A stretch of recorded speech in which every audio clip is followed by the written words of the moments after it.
అనంత కరుణామయుడు అపార కృపాశీలుడైన అల్లాహ్ పేరుతో ప్రారంభిస్తున్నాను. సూరే అల్ ఫుర్ఖాన్ 1వ రుక్కు 14వ వివరణ.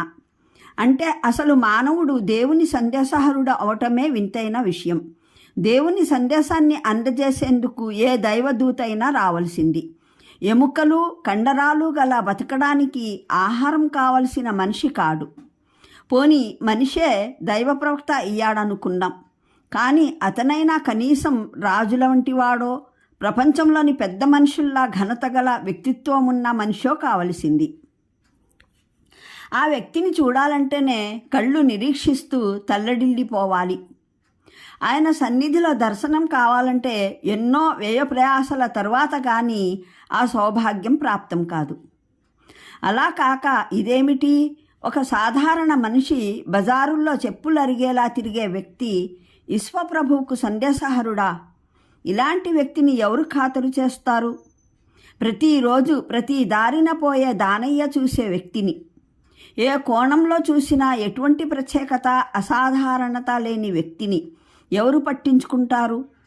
మరో మాటలో చెప్పాలంటే వారి అభిప్రాయంలో దైవ సందేశహరుని అవసరం కేవలం సాధారణ మానవులకు మార్గం చూపడానికి కాదు, ఏదో చమత్కారం చూపడానికి లేదా పటాటోపం ప్రదర్శించడానికి, బెదిరించడానికే అన్నమాట.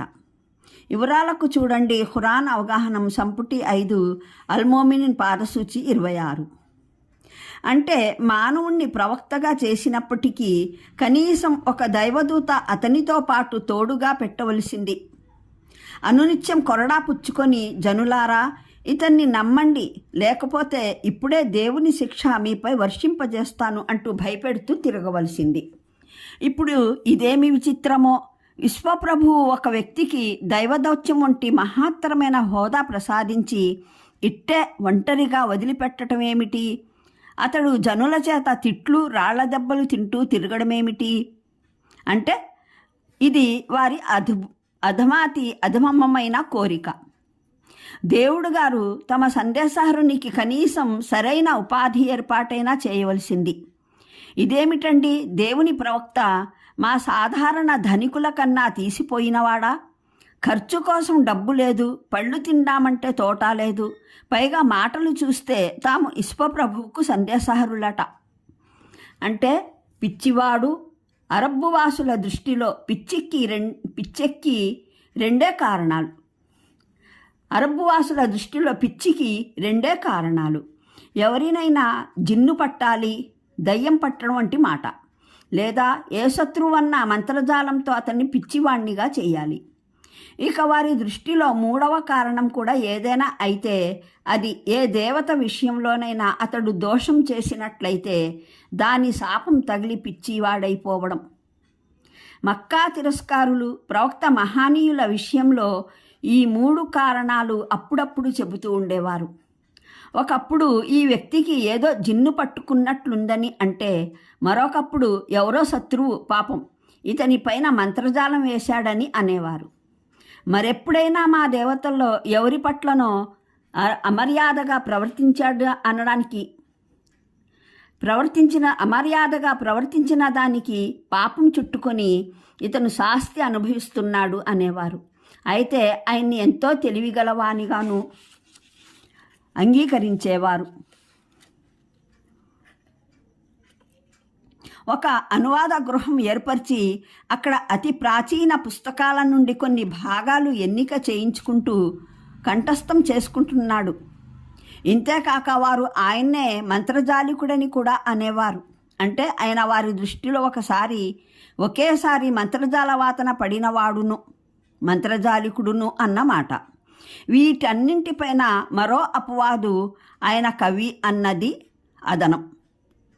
ఈ ఆక్షేపణలు సైతం సమాధానాలు ఇవ్వడానికి కాదు, ఆక్షేపణలు లేవనెత్తేవారు ఏ మేరకు వైషమ్యంలో దురభిమానంలో గుడ్డి వారైపోయారో చూపడానికి ఇక్కడ ఉటంకించడం జరిగింది. పైన ఉటంకించబడిన వారి మాటల్లో ఏదీ గంభీరంగా చర్చించడానికి యోగ్యమైంది కాదు. వాటిని ప్రస్తావించడంతో సరిపుచ్చడం జరిగింది. విరోధుల వాదనలు ఎంత నిరాధారమైనవో తెలుపడానికి వారు ఒక ఆధారపూర్వకమైన సైద్ధాంతిక సందేశాన్ని ఎటువంటి హేయమైన, నిరాధారమైన, నిరర్ధకమైన మాటలతో ఎదుర్కొంటున్నారో చూపడానికి. అంతే చాలు.